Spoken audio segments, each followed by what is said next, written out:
aussi essayer de vous apprendre quelque chose. Et je vais essayer de vous apprendre comment on augmente le taux de transformation, le taux de conversion dans le paiement. Donc je suis Christophe Mariette, le directeur commercial et marketing de Lyra Network. Donc alors, quelques chiffres sur le paiement sur Internet. Déjà, un premier chiffre que vous devez tous connaître, c'est que globalement, le taux de conversion, c'est 2% sur Internet. Ce que vous savez peut-être moins, c'est que 2 acheteurs sur 3 abandonnent l'achat lorsqu'ils ont un problème sur le paiement.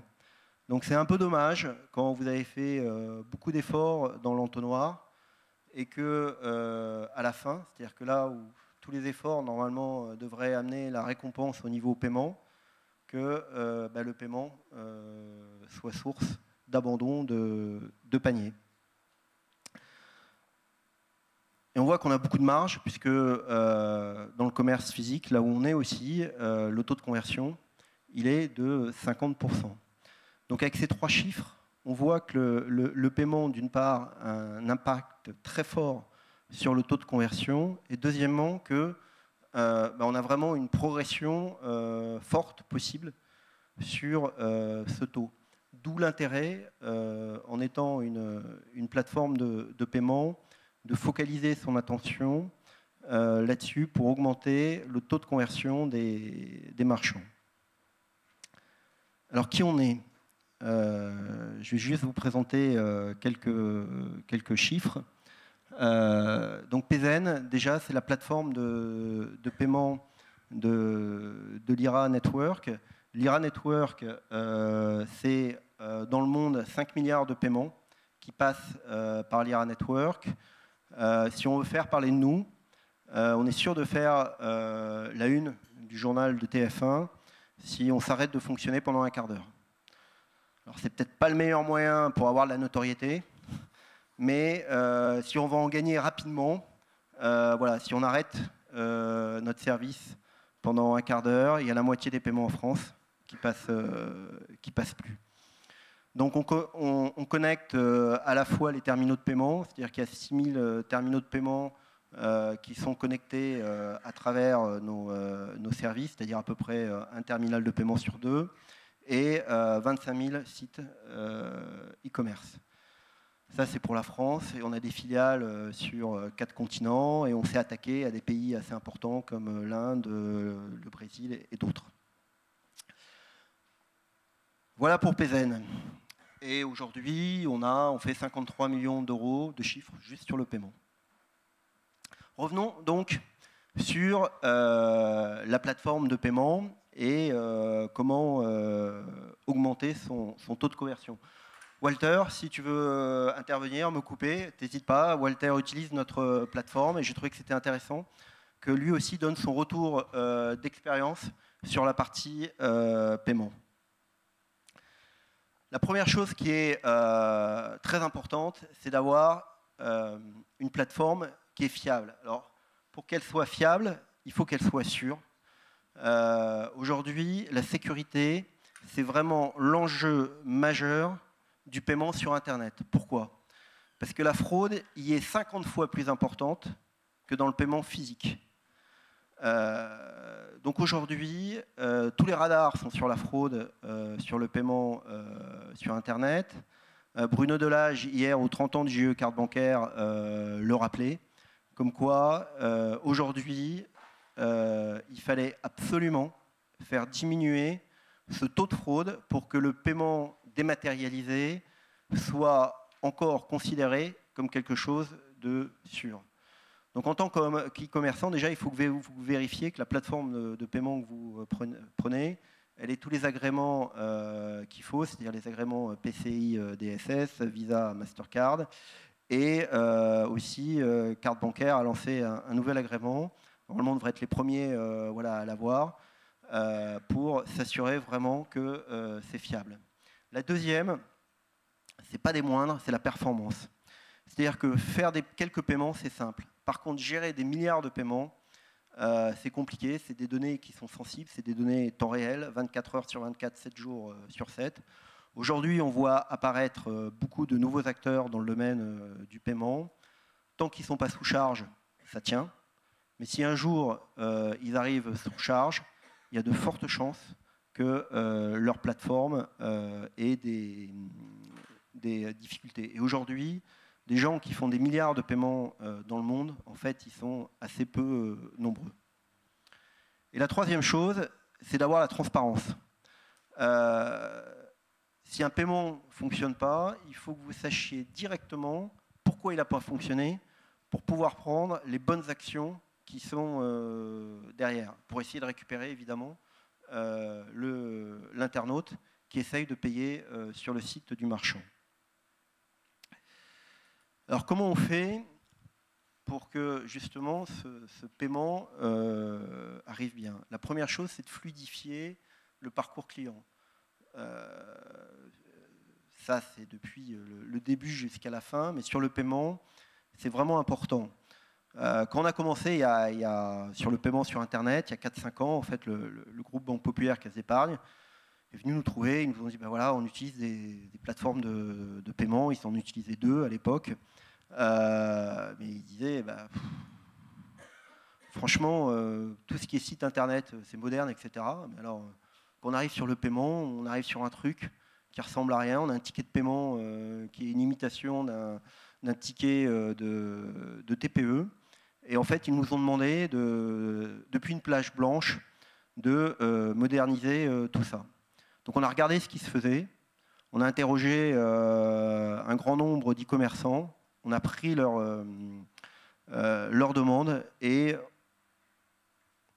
on s'est focalisé sur cette fluidification du parcours client et pour leur faire augmenter leur taux de transformation.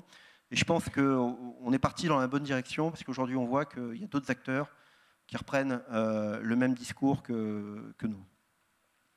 Donc déjà, il faut que dans le paiement, vous avez 2 manières de faire du paiement. La première, soit vous la faites directement sur votre site, mais ce qu'il faut savoir, c'est que si vous entrez directement les numéros de carte sur le site, il faut que vous soyez PCI DSS. PCI DSS, en fait, c'est une norme qui a été sortie par Visa, Mastercard, qui oblige à avoir un certain nombre de mesures sécuritaires avec des audits pour s'assurer que les numéros de carte que vous stockez chez vous ou que vous voyez passer, ils ne peuvent pas être dérobés par des tiers.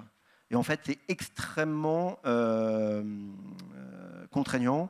C'est des dizaines de milliers, voire des centaines de milliers d'euros d'investissement pour un marchand s'il veut être certifié. La deuxième manière, c'est de faire de la redirection sur une page de paiement, donc sur une plateforme de paiement. Et dans ce cas-là, ce qui est important, c'est d'une part que la plateforme de paiement elle soit web responsive, c'est-à-dire qu'elle voit de quel navigateur vous venez pour adapter la page de paiement au site, et pour aussi personnaliser cette page de paiement que l'internaute va voir arriver. Là, par exemple, sur un des exemples, c'est la page de Truffaut. Donc ça, c'est une page qui est chez nous. Et en fait, ça suit bien tout le parcours client. Donc en fait, l'internaute, il n'est pas gêné par le fait qu'il arrive sur quelque chose où en fin de compte, il ne sait pas où il est. Et puis sur le ticket de paiement aussi, on peut le personnaliser.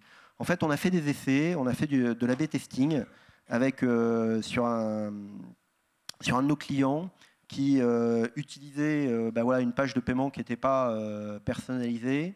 Et en utilisant notre système, il est passé de 83% de taux de transformation à 93%. Ce qui est énorme. C'est plus de 10% en plus de paiement effectué grâce à une page personnalisée. Alors la deuxième chose qu'on a fait par rapport à ça, c'est que pour la personnaliser, ce n'est pas nous qui allons le faire. Parce que celui qui connaît le mieux ce qu'il veut, au final, c'est l'e-commerçant ou l'agence de l'e-commerçant. Donc nous, dans le back-office, on a donné tous les outils pour que l'e-commerçant ou sa web agency puisse personnaliser cette page de paiement. Je peux faire quelques commentaires sur différents points. D'abord sur la question de la sécu, et en disant 2 mots sur Terra Echo, puisqu'on est un média électronique et papier. On vend à la fois de l'abonnement numérique et de l'abonnement magazine papier. Donc on est sur un secteur d'activité dans lequel il y a une tradition extrêmement longue, extrêmement historique de l'abonnement, même si beaucoup de médias l'ont un peu oublié et vivent principalement de la publicité aujourd'hui. Nous, on a fait le choix de vivre principalement de l'abonnement. Donc il y a déjà, par rapport aux solutions que vous proposez, il y a pour nous un enjeu de modèle économique. C'est est-ce qu'on présente à nos lecteurs un abonnement d'une valeur 1 an, ou est-ce qu'on est capable de fractionner cet abonnement avec l'abonnement à durée libre, au mois le mois, donc sur des petits montants qui sont, je ne vais pas dire 1 $, mais presque. Et ça, c'est l'une des possibilités techniques que vous offrez. Donc déjà, pour nous, c'est un argument marketing majeur, puisque face à un abonnement de 55 € par an, qui est la valeur faciale qu'on propose habituellement, ou face à un abonnement de 5 € par mois, évidemment, le lecteur, il n'a pas la même réaction, et il n'a pas la même propension à s'engager. Surtout si on lui dit que derrière, l'abonnement est à durée libre. Or, nous, on a un phénomène qui est tout à fait connu et mesuré dans la presse, c'est que le paradoxe de l'abonnement à durée libre, c'est que souvent, il génère des durées d'abonnement plus élevées que l'abonnement annuel. La moyenne de l'abonnement à durée libre en France, pour la presse, toute presse confondue, c'est 32 mois.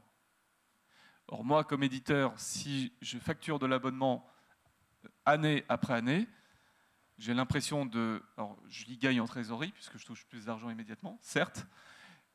J'ai l'impression de mieux contrôler mon lecteur, puisque je l'ai pendant 1 an, certes. Mais ce qui se passe, c'est que au bout du mois numéro 9 ou numéro 10, j'entre en phase de réabonnement, et là, je mets en place tout un système de relance qui est extrêmement coûteux, de la relance mail, de la relance papier, etc., etc., et sur lequel j'ai un taux de réponse qui est insatisfaisant, puisque je perds chaque année 30 à 40% de mes abonnés annuels, ce qui est une donnée classique du secteur. Donc, je suis à un moment donné face à une question qui est de dire, est-ce que je mets en place une solution d'abonnement à durée libre, on appelle ça l'ADL, avec le support, on a choisi Payzen, pour gagner en abonnés, ou est-ce que je reste sur mon ancien modèle avec cette déperdition d'abonnement. Bon, donc il n'y a pas trop d'hésitation. Aujourd'hui, on maintient les 2 solutions parce qu'elles sont complémentaires et que malgré tout, il y a des lecteurs qui veulent les deux, enfin choisir entre ces 2 formules. Mais donc ce que je veux dire, c'est que derrière une solution monétique, il y a avant tout un argument de marketing et un argument de vente. Parce que je dirais que la monétique, c'est pas notre sujet en fait, et c'est pas à nous de le prendre en charge. Donc moi, ça me rassure de pouvoir travailler avec des gens dont c'est le métier, qui ont toutes les accréditations, qui vont gérer tous les numéros de carte bancaire sur lesquels j'aurai aucune responsabilité juridique, parce qu'évidemment, je n'ai ni l'argent, ni l'envie, ni les investissements à dégager pour faire ce travail-là.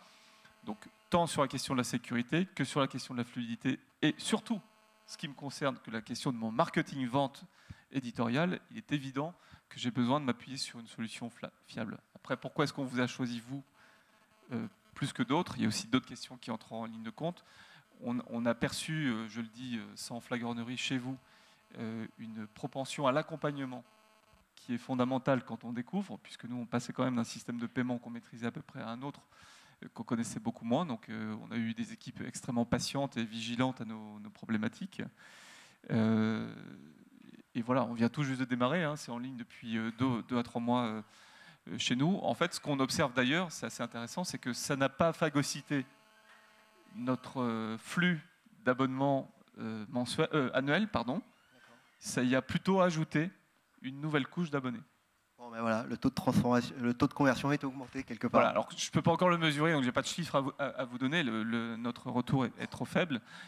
En revanche, ce que je vois, c'est qu'à court terme, ça ne met pas en danger notre base d'abonnés. Et très rapidement, à moyen-long terme, ça va devenir un vrai, dès qu'on le maîtrisera totalement, un vrai argument marketing pour développer notre base d'abonnés et aller chercher des lecteurs sur des offres d'essai de 1 mois, 2 mois, 3 mois. On peut faire du petit prélèvement, 1 €. Enfin, je sais que vous n'aimez pas trop ça, mais nous, ça nous permet d'entrer de façon assez indolore. Et ensuite, une fois qu'on a tenu le lecteur, parce que tout simplement la promesse éditoriale est au rendez-vous, ça c'est notre métier, et bien de continuer à cheminer ensemble. Ok, ben merci pour ce premier témoignage. Donc, en effet, Walter, tu as parlé de l'accélération, disons, de l'importance du paiement par abonnement. C'est en effet un des moyens pour accélérer le paiement, d'une part avec le paiement en un clic, c'est-à-dire que l'internaute, alors les premiers qui ont lancé le paiement en un clic, c'était PayPal, avec un user password où on stockait sa carte derrière et il n'y avait pas la carte à retaper. Aujourd'hui, c'est quelque chose que nous, évidemment, on propose, c'est-à-dire que l'internaute, il s'identifie sur le site par un user password. Ce user password est associé à un identifiant. Donc, quand il voudra payer, il aura juste un clic à faire, puisque le numéro de carte aura été stocké chez nous. Et le fonctionnement au niveau de l'abonnement, c'est exactement le même. C'est-à-dire que nous, le marchand, lui, il a un identifiant qui correspond à son abonné. Et tous les mois, il va nous passer cet identifiant pour qu'on puisse aller prélever l'internaute de l'abonnement. Un autre moyen pour augmenter ce taux de conversion, c'est de proposer des alternatives de paiement. Alors certaines alternatives qu'on trouve déjà dans le commerce physique, telles que le paiement en plusieurs fois, qui peut être soit via une offre de financement par un organisme de financement comme CTLM, Cofinoga, Onet, ou alors où là, c'est eux qui vont prendre le risque du paiement moyennant un taux de financement et qui vont créditer tout de suite le vendeur. Ou alors du paiement en 3 fois, par exemple du paiement en 3 fois CB, où là, le marchand sera crédité au fur et à mesure des paiements. Alors sur le paiement sur Internet en N fois CB, il faut savoir quand même un point important, c'est que seulement le premier paiement est garanti. Parce que vous pouvez faire du 3D Secure que sur le premier paiement, et vous avez une autorisation tout de suite, mais vous n'êtes pas certain d'avoir l'autorisation un mois après. Par exemple, si si l'internaute a atteint son plafond, vous n'arriverez pas à prélever le deuxième montant. Alors il y a des mécanismes pour déclencher l'autorisation une semaine avant et la réessayer tous les jours, mais vous n'avez quand même pas la garantie de ces trois paiements. Ensuite, aujourd'hui, même si l'Internet se démocratise, il y a toujours des gens qui ont un peu de mal à acheter par Internet, à taper un numéro de carte sur Internet, donc ils préfèrent parfois le donner par téléphone, même si c'est pas obligatoirement plus sécurisé, ou via un serveur vocal interactif. Et puis, il y a un nouveau moyen de paiement qui se met en place, qui est déjà utilisé dans d'autres pays, qui est lié à la norme SEPA. C'est faire du paiement par un prélèvement SEPA. C'est-à-dire qu'au lieu de taper votre numéro de carte bancaire, vous allez taper votre numéro de compte bancaire, votre numéro de compte SEPA. Vous allez créer ce qu'on va appeler un mandat et vous allez être prélevé régulièrement, disons l'internaute va être prélevé régulièrement sur ce mandat. Le gros intérêt de ça, c'est notamment pour des gens comme Walter qui font de l'abonnement. Quand vous faites de l'abonnement avec une carte bancaire, votre carte bancaire elle a une durée de validité de 2 ou de 3 ans. Donc au bout de 2 ou 3 ans, il va falloir mettre des mécanismes en place pour aller changer ce numéro de carte bancaire. Alors qu'avec le prélèvement SEPA, qu'on appelle le SDD, mais tant que vous avez votre compte bancaire, vous allez pouvoir prélever la personne. C'est un des très gros problèmes de la presse française d'ailleurs, cette question de la date limite de paiement. Il y a beaucoup d'éditeurs qui ont travaillé sur ce sujet. On a même rencontré de façon groupée le GIE carte bancaire pour voir s'il n'y avait pas des choses à faire dans ce domaine, parce que je crois que la réglementation n'est pas tout à fait la même selon les pays. Il y a des pays sur dans lesquels le délai de 2 ans, enfin, il est beaucoup plus long que 2 ans, je crois, en Belgique notamment, mais je parle sous votre contrôle. Il se trouve que nous, on a fait des tests sur des panels auprès de nos lecteurs et qu'on pensait que proposer un prélèvement sur compte bancaire, donc le prélèvement SEPA, pourrait être un peu répulsif pour eux. En réalité, sur les offres qu'on a proposées, 2 tiers des offres de test sont remontées en mode SEPA. C'est-à-dire qu'il y avait 1 tiers qui nous donnait leur numéro de carte bancaire pour faire un prélèvement mensuel et 2 tiers qui acceptaient de donner le numéro RIB à l'époque, enfin donc maintenant c'est IBAN je crois, pour qu'on fasse directement un prélèvement sur compte bancaire. Donc si je reviens à mon argument marketing tout à l'heure qui est de d'abord écouter le lecteur à partir du moment où il a envie de s'abonner, lui offrir la solution de paiement la plus simple possible. Si son souhait c'est d'être prélevé sur compte bancaire, alors allons-y. Donc nous, cette solution n'est pas encore mise en place chez nous, mais ça ne saurait tarder désormais. En tout cas, les tests panels sont extrêmement éloquents. Ah oui, je pense qu'en effet, hein, pour tous les gens qui... et quelque part, hein, c'est une offre qui se développe pour tous les commerces, l'abonnement, hein, puisque c'est du récurrent, l'abonnement, ce n'est pas du one-shot. Donc il y a de plus en plus d'offres de services qui se développent en termes d'abonnement. Le prélèvement SEPA a beaucoup d'intérêt. Ensuite, c'est intéressant d'utiliser différents moyens de paiement. Alors, il ne faut pas non plus trop en utiliser, mais déjà, si vous voulez faire du crédit, si vous vendez des choses assez chères, c'est important d'avoir des moyens de paiement à crédit, hein, puisque la personne n'aura pas obligatoirement tous les fonds pour acheter la chose en une fois.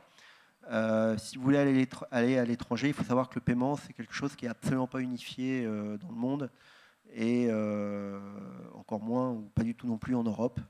C'est-à-dire que chaque pays a des particularités. Nous, en France, on est un pays où on fonctionne beaucoup avec la carte. Il y a d'autres pays où ils fonctionnent beaucoup plus en prélèvement ou avec ce qu'on appelle de l'internet banking.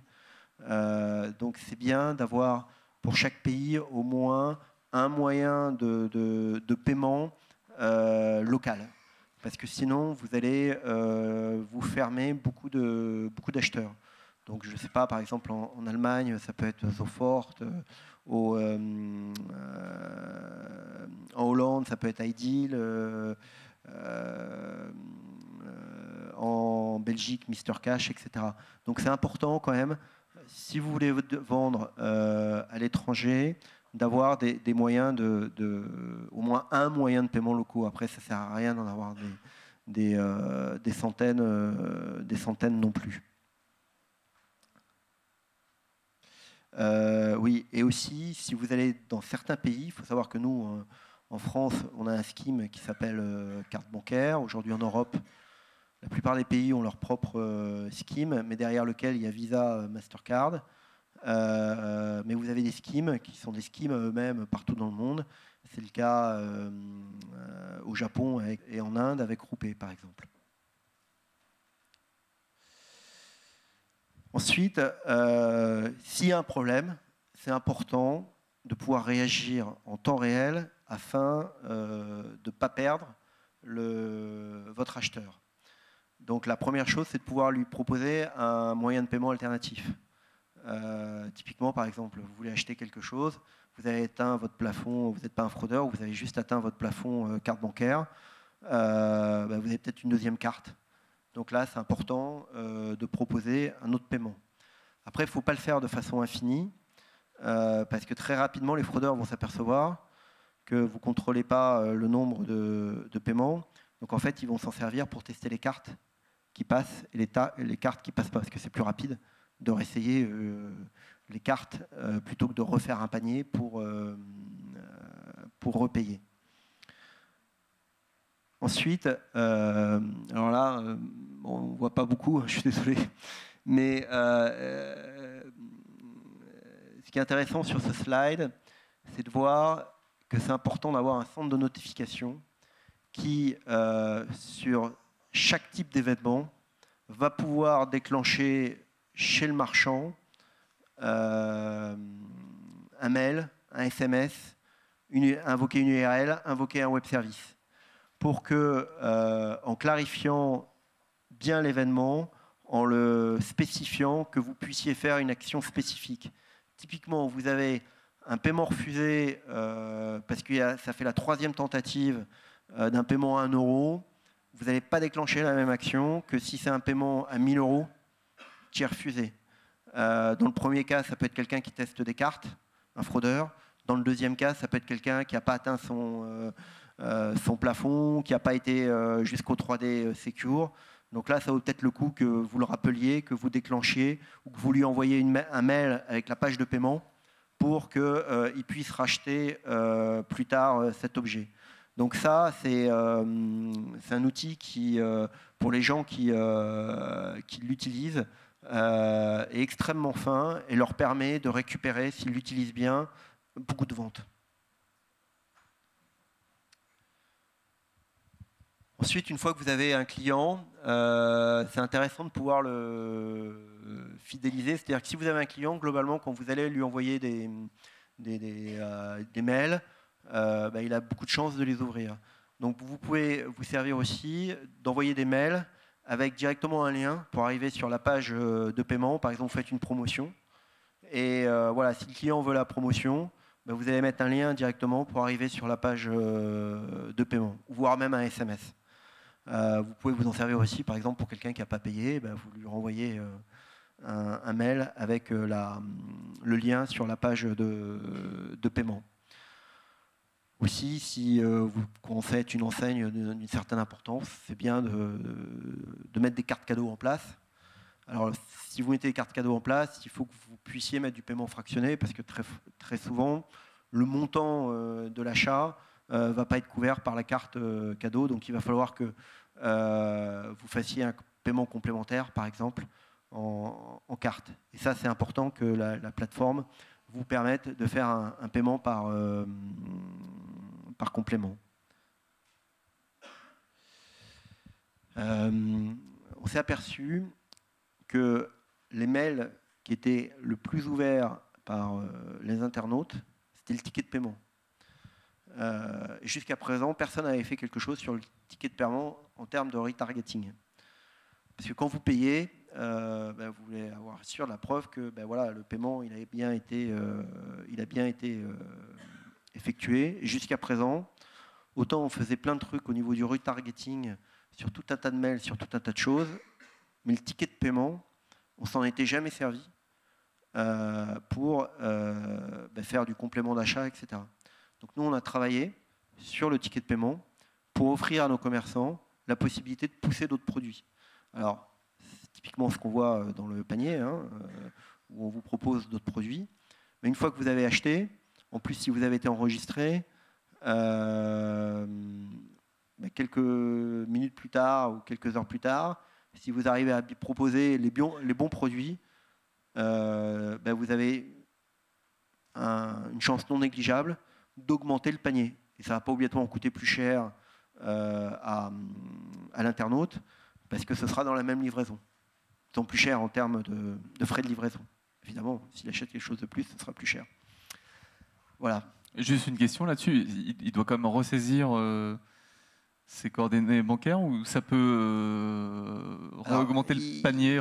Il faut qu'il ressaisisse un identifiant. D'accord. Donc ça doit être soit son user password, parce que sinon ce serait trop facile si le mail est intercepté, soit son user password pour arriver sur le site, pour s'identifier sur le site, et là il fait du paiement d'un clic s'il a enregistré sa carte, ou ressaisir en effet sa carte. C'est sûr que c'est mieux de le faire au moment du panier, mais si on l'a fait au moment du panier, qu'il n'a pas complété son achat, ça ne coûte rien de réessayer plus tard. Ah ouais, voilà. On a fait aussi une fonctionnalité qui est assez sympa dans le domaine humanitaire.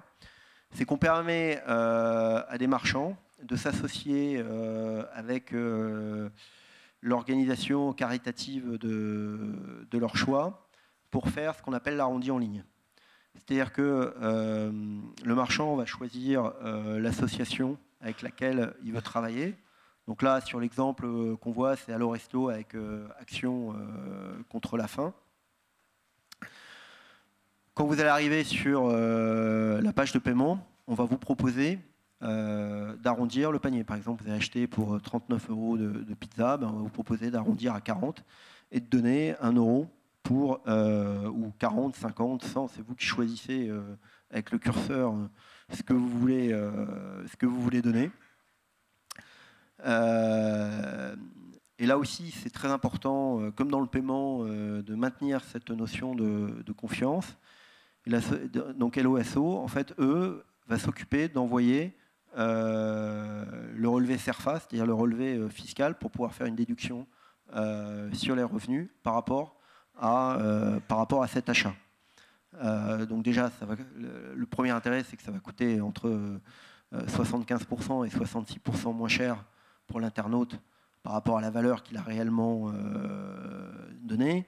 Et puis, ça fait, voilà, c'est un tiers de confiance. On est vraiment sûr d'avoir donné à l'association et que l'argent ne s'est pas envolé quelque part. Très bien, rien à dire. Après, il faut juste que les tarifs pratiqués permettent de pratiquer un arrondi aussi. Mais... Voilà, tout à fait. Hein. Ça, c'est vrai que plus le panier est petit, plus l'arrondi est pas significatif. Il y a un point qui me semble intéressant aussi, c'est de signaler que dans la logique du tunnel d'achat, puisqu'effectivement, comme vous l'avez dit, quand on s'est efforcé d'amener tout le monde vers l'achat, plus ce tunnel va être efficace et donc court, moins on perdra d'internautes. Or, enfin, dans notre cas, en tout cas, on a implémenté votre solution sur un tunnel d'achat qui existe déjà, mais on s'est rendu compte en travaillant avec vous qu'on pouvait, en utilisant votre solution, réduire notre tunnel d'achat en rapprochant l'écran de paiement de l'internaute. C'est en supprimant quelques étapes que nous, on avait mises en place. Et notamment, il y a la possibilité de collecter les données de l'internaute en phase terminale de l'achat et pas avant l'achat. Bon, ça concerne certaines choses. Tout à fait. Hein, le tunnel, c'est vraiment voilà, la chose la plus importante hein, dans l'achat sur Internet, et notamment au niveau du paiement. Et c'est vrai que de récupérer les données à la fin, une fois que la personne a payé... Alors ça dépend des opérations quand c'est possible, parce que comme nous, on est dans une logique d'abonnement, on a besoin de l'adresse physique de l'internaute si on lui envoie notamment un magazine papier.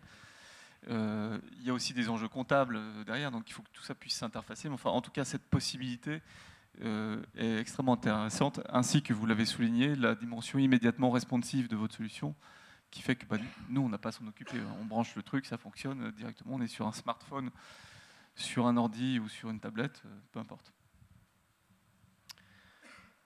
Donc les deux derniers points, en fait, ils sont liés à la fraude, parce que j'ai commencé par là, je termine par là, parce que c'est un enjeu qui est vraiment important. En fait, la difficulté, c'est de mettre le curseur au bon endroit. C'est-à-dire que si vous êtes complètement sécuritaire, vous risquez de perdre certains clients. Et si vous êtes trop laxiste, vous allez avoir des fraudes. Et la difficulté de la fraude, c'est que tant qu'on n'a pas été fraudé, on se dit bon, c'est pour les autres, ça coûte pas très cher. Par contre, les fraudeurs, eux, ils ont une autre approche, qui est la suivante, c'est de se dire si ça marche là, j'essaye tant que ça marche. Donc à partir du moment où il y a une faille sécuritaire, le risque, il est très très important. Donc la première chose pour vous garantir contre la fraude, c'est le 3D Secure. Donc le 3D Secure, en fait, c'est une authentification, c'est le SMS que vous recevez quand vous payez. Mais derrière ce SMS, il y a quelque chose que vous ne voyez pas, un terme technique qui s'appelle le transfert de garantie, le liability shift. C'est-à-dire qu'en cas de fraude, ce ne sera plus au commerçant de prouver qu'il y a une fraude, mais à l'acheteur, puisque l'acheteur s'est authentifié. Donc pour vous, c'est une garantie sur le paiement. Le problème du 3D Secure, c'est qu'en effet, D'une part, ça ralentit le tunnel de conversion, hein, puisqu'il faut taper son SMS. Alors au départ, quand ça a été mis en place, les taux étaient, les abandons étaient extrêmement élevés. Et en fait, on s'aperçoit que les mois passant, ce taux diminue. Aujourd'hui, il est encore d'une dizaine de pourcents, ce qui est encore assez élevé. Mais petit à petit, il diminue, notamment grâce au fait que de gros acteurs comme la SNCF l'ont rendu obligatoire pour tous les achats. Il y a d'autres pays où c'est complètement obligatoire. Par exemple, en Angleterre, vous ne pouvez pas faire de paiement si c'est pas 3D Secure. Mais même si vous faites du 3D Secure, vous avez quand même besoin de moteurs de lutte antifraude, parce que pour certains paiements, même si vous faites du 3D Secure, ça ne va pas être garanti. Typiquement, par exemple, il y a des cartes commerciales, c'est-à-dire des cartes business. Vos acquéreurs ne vont pas vous garantir, même si comment dire, il y a eu un paiement 3D Secure, s'il y a une fraude sur une carte commerciale, ils ne vont pas vous la garantir. Donc c'est bien d'avoir un moteur, par exemple, qui va détecter si c'est une carte commerciale ou pas. Puis après, c'est à vous de prendre la décision si vous acceptez ce paiement. Et alors pour terminer avec le 3D Secure, il y a une fonctionnalité qui est assez pratique, qui est le 3D Secure sélectif. Typiquement, un internaute ne ressemble pas à un autre. C'est-à-dire quelqu'un qui a acheté une dizaine de fois chez vous, vous n'avez eu aucun problème de paiement, c'est peut-être dommage de ralentir le tunnel de conversion. Donc dans ce cas-là, vous n'avez peut-être pas déclenché du 3D Secure. Par contre, c'est un internaute qui arrive avec une adresse IP étrangère. Son adresse IP, c'est pas le même pays que sa carte. Et en plus, la livraison, c'est encore dans un autre pays. Donc là, c'est peut-être bien de faire du 3D Secure quand même, de s'assurer que c'est bien la bonne personne. Donc ça, c'est ce qu'on appelle le 3D Secure sélectif, c'est-à-dire que vous allez déclencher du 3D Secure en fonction de différents critères que vous allez définir.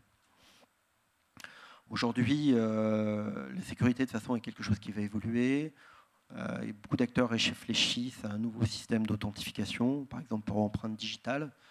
La difficulté, c'est qu'il faut que tout le monde soit équipé de lecteurs d'empreintes digitales. Mais il semblerait que dans les 5-10 années qui viennent, on aille tendre vers ça. On peut aller aussi sur l'authentification par reconnaissance vocale.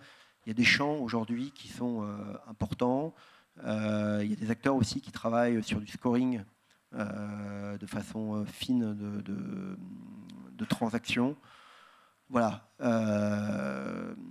En conclusion du taux de conversion, je dirais que voilà, c'est bien de l'augmenter au maximum, mais il faut mieux rater 1% de vente que d'avoir une fraude à plusieurs centaines de milliers d'euros. Voilà.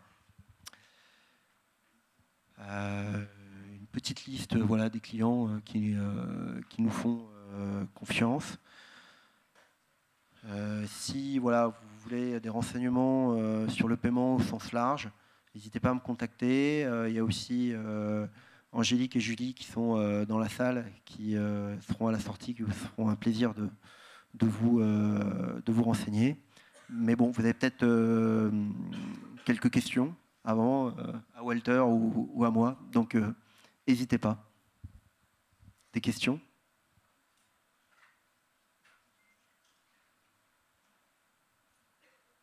Il reste 1 minute 20, donc une question, ça suffirait. Si la première est compliquée, il faut poser la deuxième directement.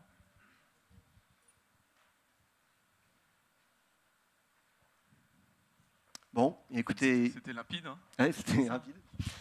Voilà, eh bien, écoutez, merci bien. Moi, je peux juste ajouter un commentaire, c'est que à une époque où on parle pas mal du Made in France, c'est bien aussi de travailler avec des prestataires qui sont à la fois dans l'innovation, localisés en France, et qui payent, puisqu'on parle de l'Internet, qui payent leurs impôts en France. Voilà. Voilà, c'est vrai que c'est quelque chose que j'ai pas mentionné. Aujourd'hui, on parle beaucoup de sécurité des données. Nous, ce qu'il faut savoir, c'est que déjà, on est une société française, mais en plus de ça, tous nos data centers sont en France. C'est pour ça qu'on a été choisi par de grandes banques. Et aujourd'hui, avec des affaires comme celle de la BNP, etc., on s'aperçoit que le fait d'avoir ces données en France, c'est quelque chose d'important. Et puis, contribuer à l'économie, c'est aussi payer ses impôts en France et embaucher en France.